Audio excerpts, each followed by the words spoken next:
यात्रा कारण शहादत्ताचे अवतार सद्गुरू समर्थ बाळगीर महाराज यांनी तुमच्या आमच्यासाठी जर जीवाची करुणा येऊनी सद्गुरुनाथ अवतार घेतले गंगा तीरी राहेरात तुमच्या आमच्यासाठी राहेर क्षेत्रामध्ये अवतार धरून आणि गुरुघर किवळस्थान आणि कर्मभूमी म्हणून नांदेड हे क्षेत्र निवडलं आणि नांदेडच्या ठिकाणी कर्मपीठ अशा प्रकारचं स्थापन करून दशनामी आखाडा गाडी पुऱ्यात आणि त्या ठिकाणी एक वर्मस्थान त्या ठिकाणी निर्माण करून सद्गुरू समर्थ बाळगीर महाराज यांनी तुमच्या आमच्या जड जीवासाठी वार्षिक वारी श्रीगुरु करती माहूर क्षेत्राची येता जाता गर्दी होत असे दत्तनामाची श्री संत बाळगीर महाराज यांनी दीन दुबळ्या गरीब श्रीमंत लहान थोर लेकरा बाळांना सर्वांनाच देवाच्या प्राप्तीचं स्थान मोकळं व्हावं तिकडे जाण्याचा रस्ता धोपट मार्ग काढून देण्यासाठी बाळगीर महाराजांनी सोपा मार्ग सांगून दिला तुम्हा आम्हाला आणि त्या मार्गामध्ये सांगून दिल्यानंतर आता पायी यात्रा काढली पण ज्याला पाय नाही ते येऊ शकतात का महाराज येऊ शकत नाही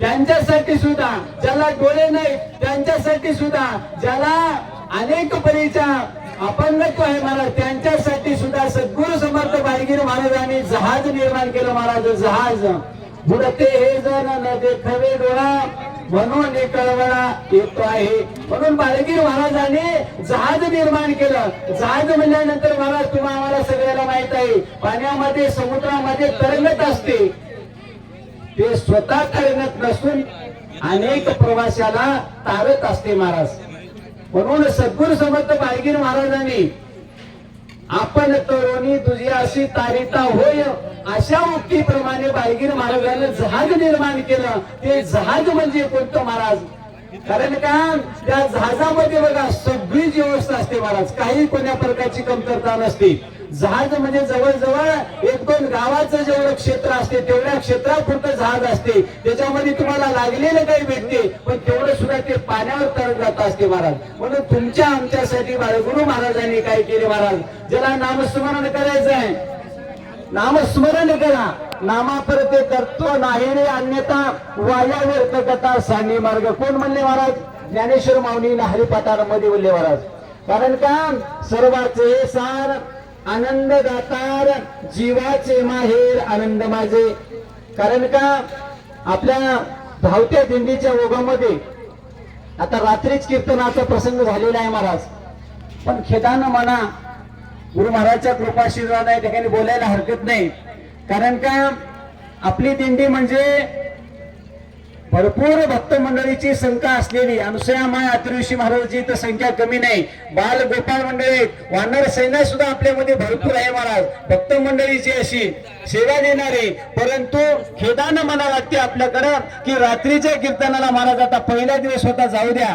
पहिल्या दिवशी माणसाचं सगळं शरीर मेटाबॉलिझम म्हणजे आपलं शरीर महाराज संतुलित मार्गावर यायला म्हणजे एक दिवसाचा ताण सहन करू शकत जरी नसलं तरी आज आपला आता दुसरा दिवस आहे महाराज आणि एवढी संख्या आपली असताना सुद्धा कीर्तनाच्या मंडपामध्ये किती पब्लिक असायला पाहिजे महाराज माझं नशीब काहीतरी महाराज चांगला आहे कारण का महाराजांनी आज्ञा केली की महाराज जेवण करत राहतात इकडे तुम्ही इकडे बोलत राहा आणि तसंच काम करा जेवण करा जेवण हे अन्न हे पूर्ण ब्रह्म उदर भरण हे झाले जे यज्ञ कर्म मनात तुम्ही ग्रास घेत असताना मुखाने अंतकरणातून दत्त मनाने ते घास पोटामध्ये टाका तो व्यक्ती जेवण नित्य उपाशी असतो महाराज आणि त्याचप्रमाणे मुखानं ग्रास घ्या हातानं घास तोंडामध्ये घ्या मात्र कानं आमच्याकडे राहू द्या बरं काय कारण का माणसाचं कसं आहे बघा माणसानं काहीतरी गोष्ट श्रवण करावी महाराज ऐकावे ऐकावे आणि ऐकच नाही गेलं तर काय करणार त्याचा राग येणार नाही कारण का आम्हाला आमची पण तुम्ही ऐकच नाही गेले तर तुमचं हित आणि आमचं हित काय होणार महाराज म्हणून तुमच्या हितासाठी एवढा अवडंबर पसारा कशासाठी केले महाराज मार्गाला काय गरज आहे? आणि एवढी सगळी जत्रा सांभाळणं साधी गोष्ट आहे काय महाराज? वाहनाची व्यवस्था बघा, भक्त मंडळाची व्यवस्था बघा, स्वयंसेवक असतील, वाढवकऱ्याची व्यवस्था असेल, स्वयंपाकाची व्यवस्था, आचाराची व्यवस्था, पण दिंडीचं सर्व नियोजन करण्यासाठी जवळपास 6 महिने नाही, पुढच्या वर्षी ते दिंडीचं नियोजन आतापासून करावं लागते मला, एवढी चौकटी चलावं लागते. आणि तुम्हाला आम्हाला फक्त काय करायचं आहे महाराज? ते महाराजांवर आपल्याला निरोप देतात, तिचे भक्त मंडळ आपल्याला निरोप देतात की बाबा दिंडीला या. बघा आता वडगुंपा यांच्या आशीर्वादाने बाळगीर नारायणगिरी महाराजांनी आपल्याला वाहती गंगा निर्माण करून दिली महाराज. आता गंगेमध्ये कसं आहे बघा, जसं पाणी वाहते महाराज, त्याप्रमाणे नांदेड पासून योग आपला माहूरला चाललेला आहे महाराज. पण या गंगेमध्ये जात असताना आता महाराजाचं काम आहे महाराज, आपल्याला संधी उपलब्ध करून देणे. कारण का मार्गदावर गेले आधी दयानिधी संत ते संतांचं काम आहे महाराज.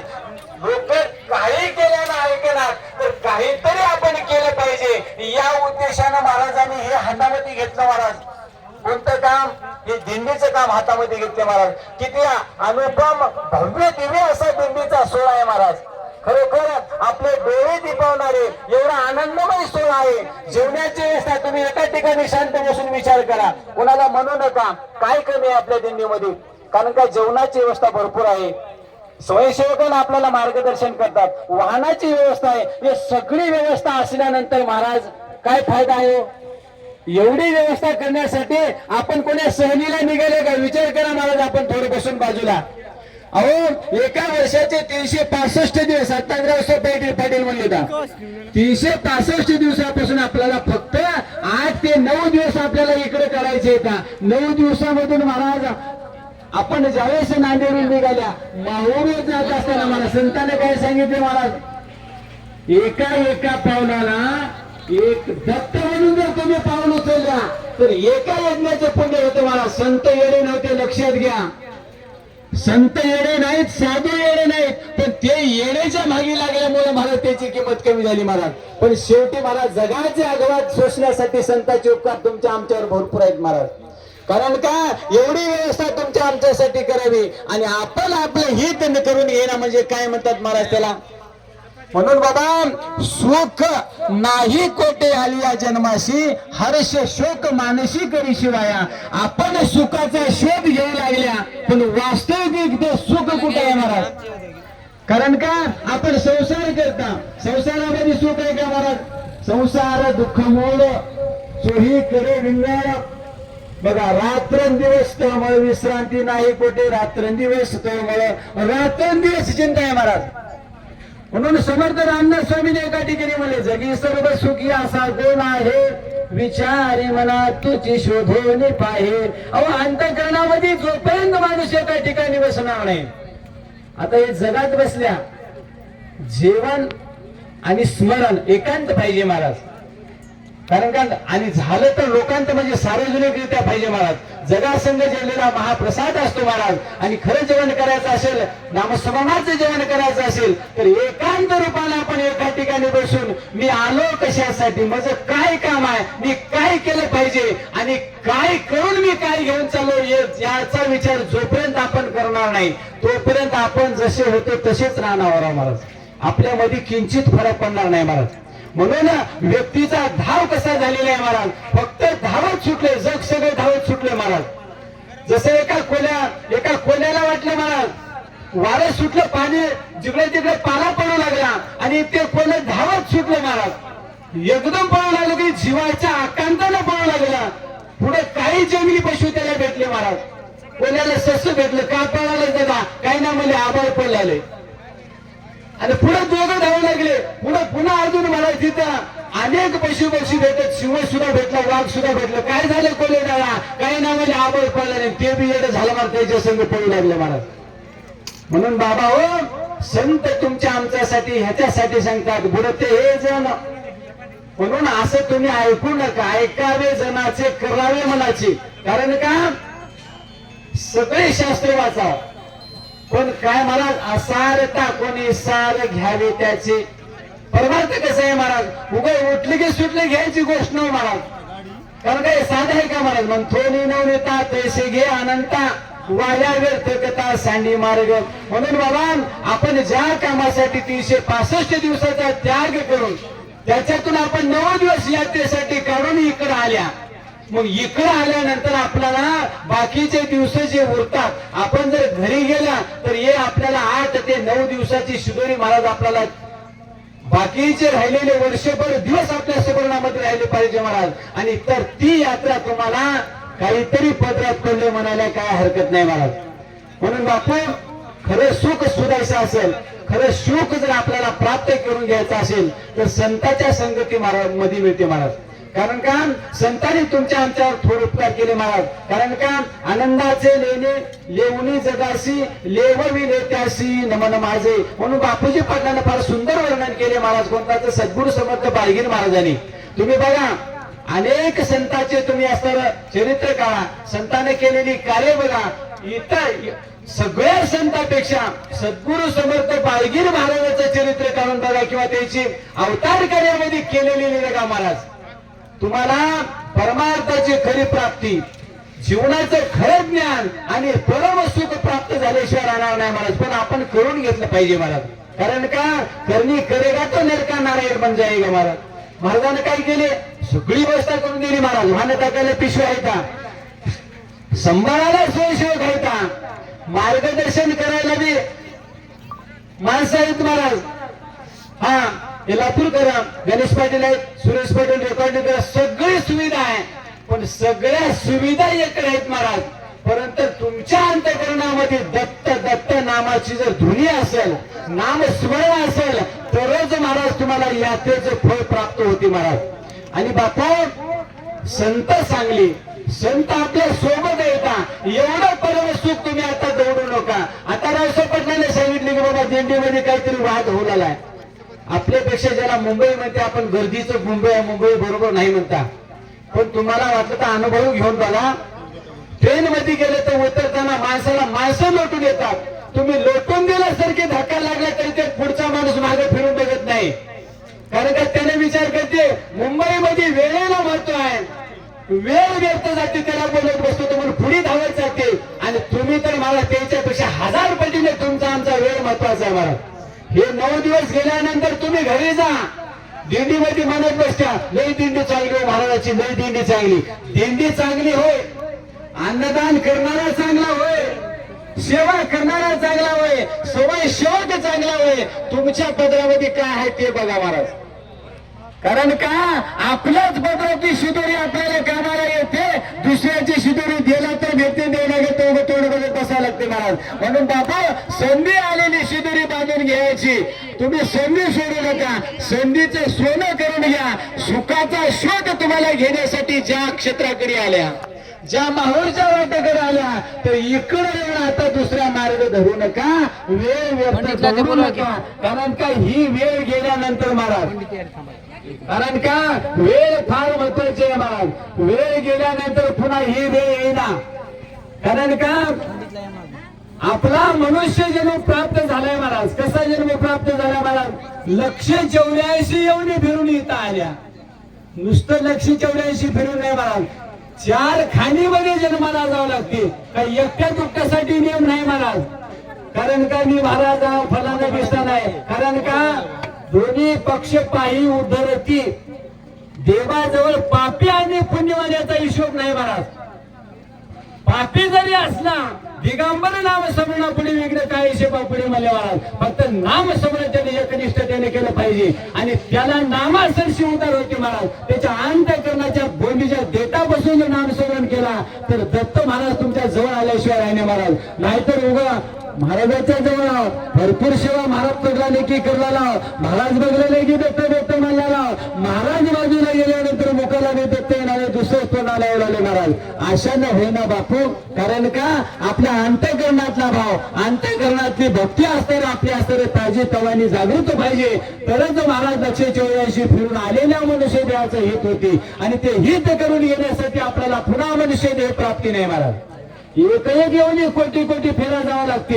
आणि 184 येऊन कोटा फिरताना जारज खाणी ते एक मनुष्य हे असताना महाराज आपला एकदा जन्म येते. आता या जन्माला आल्यानंतर आपण बघा आता घराकडे गेल्यानंतर आपण संसारामध्ये व्यापून जातो महाराज. वेळ कुणीकडे गेले आपल्याला पत्ता राहीना, वेळेचं भान आपल्याला राहीना. पण इकडे आल्यानंतर आपल्याला जे 7-8 दिवस आपल्याकडे आहेत महाराज. आणि इकडे विशेष काय होते बघा, घराकडे आपण दत्त म्हणता, नामाचं चिंतन करता, संसारामध्ये आपलं मन एकरूप होईना महाराज. कारण का मनाची एक जे तयारी व्हावी लागते महाराज, मनाची एक एकाग्रता निर्माण व्हावी लागते. ती एकाग्रता एकदाच येईना महाराज. तुम्ही बघा घरी गेल्यानंतर आता नवीन गुरु करून घेतलेले असतील, नामस्मरण करण्यासाठी माळ घेऊन बसा. माळ घेऊन बसल्यानंतर आपण नाम जपासाठी हातामध्ये माळ घेऊन डोळे लावल्यानंतर तुम्हाला डोळ्यापुढे सगळेच दिसते महाराज. काय दिसते? तुम्ही जर घरामध्ये एखादं काम करत असाल हमेशा, ते कामच तुमच्या पुढे दिसते. वेळ तरी झाली म्हणते, काहीतरी जनावर तर सुटले वाटते, अनेक परिचय डोळ्यापुढे आपल्याला दृश्यमान भास होते महाराज. हे एकाएकी आपल्या मनाची तयारी होईल महाराज. मग याच्यासाठी आपल्याला फार कष्ट करावे लागते. तर ते अनायास कष्ट इथं प्राप्त झालेले आहेत महाराज. कारण काय, इथं सगळ्या भक्तांचा मेळा जमलेला आहे. आता इथं सगळे विघ्न जर असे दूर राहतात, जवळ येण्याच मला त्याला दिंडीमध्ये यायची परवानगी आहे ना. कारण का ज्या ठिकाणी भगवंताचा वास आहे, ज्या ठिकाणी नामस्मरण आहे, त्याच ठिकाणी विघ्न यायला मला त्याला बंधन पडते. म्हणून या ठिकाणी तुम्हाला एक बार दत्त म्हणल्या तर 1000 वेळेस दत्त म्हणल्याचं पुण्य प्राप्त होते महाराज. म्हणून आलेल्या मनुष्याचं हित करण्यासाठी आपण आता या दिंडीमध्ये कोणी म्हणणं असेल, कोणी भांडणं असेल, कोणाचा धक्का कोणाला लागला असेल तर मनामध्ये खेद ठेवू नका. तर समोरचा माणूस जर असेल तर अनुसायमय अतिऋषी म्हणा. ज्या अनुसायमाईने मला 60,000 वर्ष तपश्चर्या करून दत्त महाराजाला आपलंसं करून घेतली. या कलियुगामध्ये फार थोडका विषय महाराज आपल्याला आयुष्य 100 वर्षांची गणना शास्त्राने केली, पण 60-70 वर्ष सुद्धा आपल्याला जाणं व्हायची म्हणजे गॅरंटी नाही महाराज. म्हणून मिळालेल्या आयुष्यामध्ये आपल्याला हित साधायचं असेल तर संतांच्या संगतीमध्ये आपल्याला हित साधता येते. म्हणून बापू आता एवढंच सांगणं आहे, उरलेले 7 दिवसामध्ये तरी आपल्या असे शिकायचे होणे, नामाचं सुमरण नित्य राहावं अशा प्रकारचे मला सर्वांना एक गुरु महाराजांच्या आज्ञेने मला या ठिकाणी प्रवचनाची संधी देण्यात आली. आणि खरोखर गुरु महाराजांचं दर्शन करून महाराजांचं महाराजाला वंदन करून असताना महाराजांचा ऋण व्यक्त करतो. कारण का महाराजांनी मला प्रवचन करण्याची, कारण का लोकांकडे सांगण्यासाठी महाराज भरपूर पात्रता लागते महाराज. कारण का अधिकाराविन बोलता येईना महाराज, नारदाची गादी. लोकांना जे चांगलं दत्त म्हणत आपण दत्त मानले पाहिजे महाराज. लोकांना चांगलं वागा, आपण चांगलं वागलेले पाहिजे महाराज. तरच आपण बोललेली गोष्ट दुसऱ्याच्या कानामध्ये शिरते महाराज. पण हे मजा तर काही नसताना सुद्धा श्री संत नारायणगिरीजी महाराजांनी मला 2 शब्द बोलण्याची संधी दिली. आणि सर्व संयोजक ऐकणारे मंडळी यांनी सुद्धा मला ऐकून उपकृत केले. सर्वांचे पुन्हा एकदा आभार व्यक्त करतो. आणि थोडक्या वेळाचे असणारं एक थोडकी मोडकी प्रवचन रूपी शेरा श्री दत्त महाराजांच्या चरणी, बाळगड महाराजांच्या चरणी, नारायणगिरी महाराजांच्या चरणी सेवा समर्पण करतो. आणि मला कीर्तनाला म्हणजेच प्रवचनाला पूर्ण विराम देतो. दत्तात्रेय महाराज की